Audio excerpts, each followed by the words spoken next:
All right, the night is coming on top of us here. Dean Legge and Ryan Curley. Ryan didn't want to go too far away from the pool, so look, Forgot my bathing suit, man.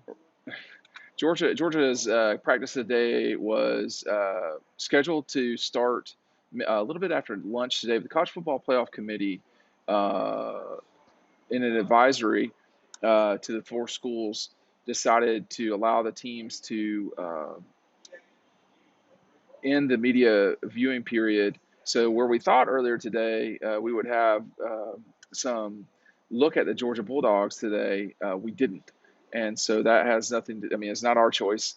It was college football playoff lifted up to the schools. Cincinnati went forward, I think, before maybe that this was announced. The timeline in Dallas is a little bit hard for me to understand, but all four schools tomorrow will not have a viewing period. So that means there will be no practices open to anybody this entire week for Michigan, Georgia, and Alabama. And Cincinnati also closes theirs tomorrow, too. So, Ryan, we will not see what's going on with these schools. And the interesting thing is, and we can't really know, I expect JT Daniels and George Pickens in Miami. Really, I don't want to overdo any minute. We record these. This is why it's so valuable to be over on Dog Post, because stuff breaks all the time. These videos are just a tip of the iceberg. But practice today apparently, Ryan, and we're going to put the link below, went pretty well. Yeah, Not that our we saw it intel is that firsthand. we didn't get to see it, but we do hear whispers. We hear some whispers about it. So, um, you know, the person I talked to said it was one of the best practices they've had.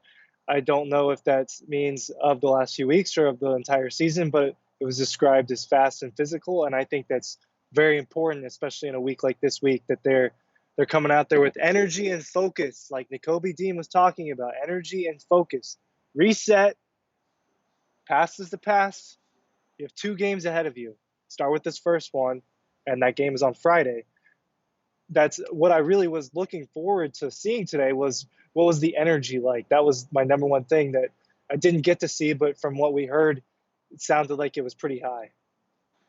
Well, look, as a person who's been through a lot of practices at college, you do want really good practices. And you can kind of get away with those in the middle of a season. You really shouldn't. But practices can lose their value as a player. I mean, that sounds wrong, but they you it's another Tuesday practice. But Tuesday practices today, I know it's Monday, but Tuesday practices are actually abnormally important. They are the biggest days. Tuesdays and Wednesdays are really, really important. We can't know when JT and George will get into town. That's our suspicion. Maybe they were at practice and we don't know it. Again, this is why we would have liked to have been at practice. It leads to a lot less speculation. But I think they will be in town soon enough if they're not here already. And George brings to the table something, and we say this at the Tech game, and certainly against Alabama, uh, a different threat, not a absolute. He is not to me to the level of the Alabama two receivers, one of which is now out for the year. But he is certainly a different level of receiver than the Dogs have as it stands right now. Yeah, Brock Bowers has done a great job of being that number one target this year, but George is very different from Brock Bowers, and having them both on the field at the same time, I think, could be huge. George Pickens is one of the best wide receivers in college football, at least one of the best talents at wide receiver. We just haven't gotten to watch a lot of him this year, but I think he's one of the 5 best talents on as a receiver in the country. I think that top 5 is pretty flexible depending on what you think, but he's in that conversation in my opinion. And we saw him play really well the last 2 years, and we saw the flashes against Alabama making a big play. And he's a month healthier coming into this game, COVID or not. He's a month healthier on his knee. So, and that's huge. It's huge when we're talking about one of the best receivers in college football. We're talking about a game changer for Georgia, someone who hasn't been out there, and it's going to matter a lot in these playoffs. And someone who, this only matters so much, but someone who really has done well in bowl games. I mean, if you look at George against Baylor as a freshman, they could not stop him. Cincinnati, obviously, he was extremely important against Cincinnati. Um, The other thing that, speaking of George and JT, and you talk about speculation, here goes. I can't tell, and I don't think we can know what the COVID protocols are at Georgia. I'm not sure anybody really does. So this morning, Lewis Seen was asked about that, kind of gave a non-answer.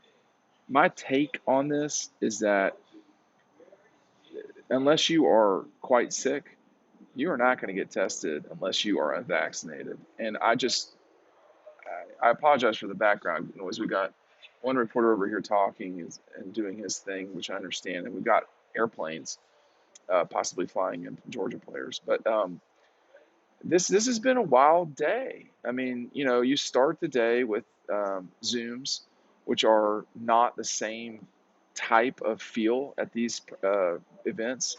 We don't get to see practice, which we've seen very little of over time. And now we're wondering around when two players will arrive that I expect to arrive here at some stage. And then, of course, this really was the pivotal day for them, to me, for their practice. Tomorrow will be important too. The Wednesday practice is really important. I'll say that. Yeah, I think they usually go a little bit harder on the Tuesday, Wednesday. Um, Tomorrow's Tuesday, so this week's Wednesday and Thursday will be a little bit lighter. But it'll be interesting to see if we can gather information again tomorrow, if they kept up the energy or if they brought it higher, because Did, they're going to did need to keep that going into Friday. no, I'm sorry. I You don't said want to. something interesting today, though. Is the game is on Friday, right? So, is the energy on Fridays what matters the most? Well, that's an old trick, right? I mean, you don't want to play the game on Tuesday. And, I remember a story from guys who are almost my age these days, it feels like, but the 12 team, they were coming into that critical game with the Gators in 2012, and the whole season was on the line, period, for the Gators and the Dogs. And the Tuesday practice was so rough, I think, that they like David Andrews was out doing, I mean, whatever he does, which is, can be a little bit physical sometimes, but maybe he doesn't have to be. But it was just one of those kind of days, and everybody was that way in 12 during that week. And I think Mark Richt had to slow things down because there was concern that you're trying to play a big game early in the week. And that's something Kirby talked about, leading up to this thing is you don't want your team to play a game on Tuesday when they're playing on Friday or Saturday, whatever. The days are getting goofed up here. You don't want them to play spend all of their energy in what is a warmer climate for sure, as we can vouch to from my run today, as well as our breakfast in the sun, and your time at the pool boy. It is different down here right now. It's not muggy. I wouldn't say that. And I don't think this is going to be a big deal for Michigan. I don't. But, you know, it's going to be different. And they, instead of kind of going hard on today, they may have used today as going hard, but you're getting used to things. Georgia's not having to get us used to things. Does that matter? I don't. Georgia, listen. Ah, Georgia should win the I game. don't think it does. Georgia should win the game. So I don't want to hear about it. But it's not the weather. Michigan has really exceptional. And got a number one draft pick probably on their defense. Their offense has been extremely efficient, explosive at times. Everybody calls them rugged and powerful, which they are. But they've scored a lot of points in big games and big moments, most notably against Ohio State. The question I have is is as follows: Georgia is being asked about Alabama consistently, and they seem to be getting tired of answering those questions. Is Michigan being asked about Ohio State and Iowa and continuing to answer those questions? And they're good with that, because if they are, that to me is trouble for Michigan.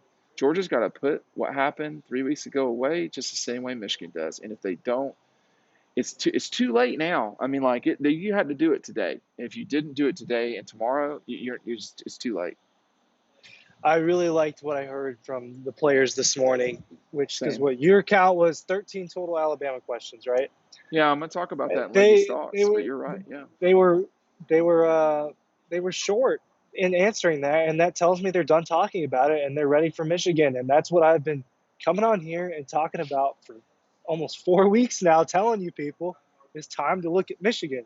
Stop whining about the Alabama game. Everybody, the players, the coaches, I'm glad that they're over it. Are you guys ready to Well, the compete? fans don't The fans don't matter. fans don't matter as much, They're doing their part though. I but mean, it's the energy. It's the energy. It's the, yeah, put out that energy.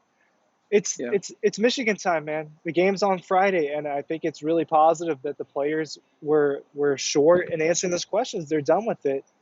Jordan Davis gave his long philosophical answer to an Alabama question about how you got to look at the positive. I don't even know. He went on and on about Well, that, no, but I it's all mean, on dog listen. posts. I mean, I can explain this very well. I mean, you don't always get what you want in life. You don't always get what you earn in life. Sometimes you certainly don't get what you need.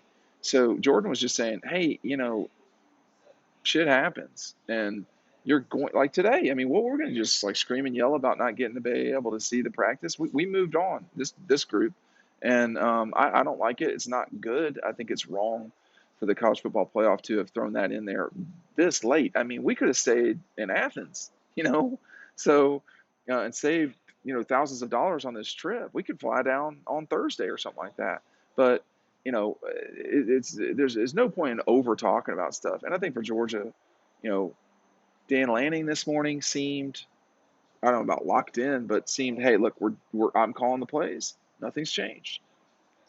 No, he didn't seem distracted or split. I thought he was focused, and that's important. And it's important for a guy like him to stick around the way that Kirby stuck around in 15, or 14 or 15 with 15.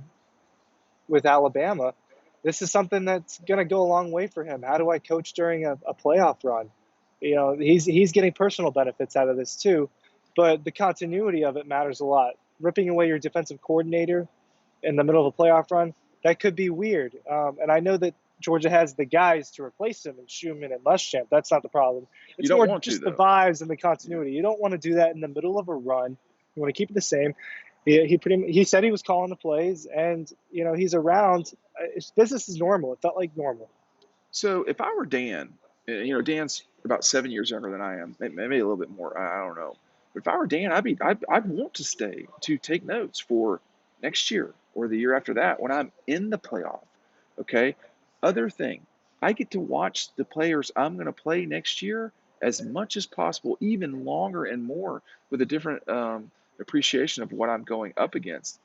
I might be watching Brock Vandegrift more. I could be watching Carson Beck more, you know? So there's stuff that you're watching if you're Dan Lanning, but to me, more than anything, it would be procedural. What are we doing? How are we handling this? The best, so I wrote about this, and you can read about it below, and I would encourage you to. The best part of this for Georgia with the ability, with the Zooms specifically, because the practice wouldn't have changed anything for them, but with the Zooms, they're not dealing with traffic in the morning. That really is a disservice to the team that's staying in Miami rather than Fort Lauderdale. We're up in Fort Lauderdale by the airport. That drive in the morning that you're doing 3 times in a week, that's not an easy drive. And I don't know if they get police escorts or not, but it's still a 30 or 40-minute round one way. So with traffic, it could be much longer. You don't want to mess with Miami traffic. It is. You think Atlanta? You think 285 is bad? It's not even close to this place. They've got 2 major airports within 20 miles of each other. I mean, it's a disaster zone. So I-95, I don't want any part of that. But they do miss that, which is really good for Georgia. Well, for Kirby and the 5 kids today and Dan, they didn't have to drive all the way up here. In New Orleans, it's not like that. It's kind of centrally located. They practice at the Superdome. The hotel is right near Bourbon, so it's all right together. This is the most spread out. Imagine if you were playing a college football playoff in Atlanta, the semifinal, Gary Stokan and crew, and you had one team staying in College Park, one team staying in Alpharetta, and the all of the media availability was in Norcross. I mean, that's a little bit about what's going on here. So I sympathize with Georgia as it relates to that because Michigan's not that far from where we are right now. But you know, I think today, logistically, Kirby gets to add that time for Dan, Todd Monken, and himself. He gets those 3 hours. He gets those back. Now, what he does with those 3 hours, I don't know. The players, I mean, how much can the players really do this, man? I mean, they're here to have fun to some degree, and they got. I mean, they're your age, man. They're not going to be They're at the studying beach right film the now. whole time. Oh, good for them. Yeah. So I mean, you're at the pool boy. is How that was what your this is going to how was be? your Is how that was your? going to? It's going to become a thing. How was your tan? Did you get there today or?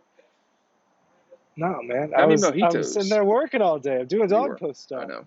It's terrible that your bank account is growing. It's so Oh horrible. no, I Yeah. All can't right. fathom. Listen. Anyway, we've gotten sidetracked here. Everybody, go to dogpost.com. Thanks for watching. We'll see you over on the website. Thanks for watching.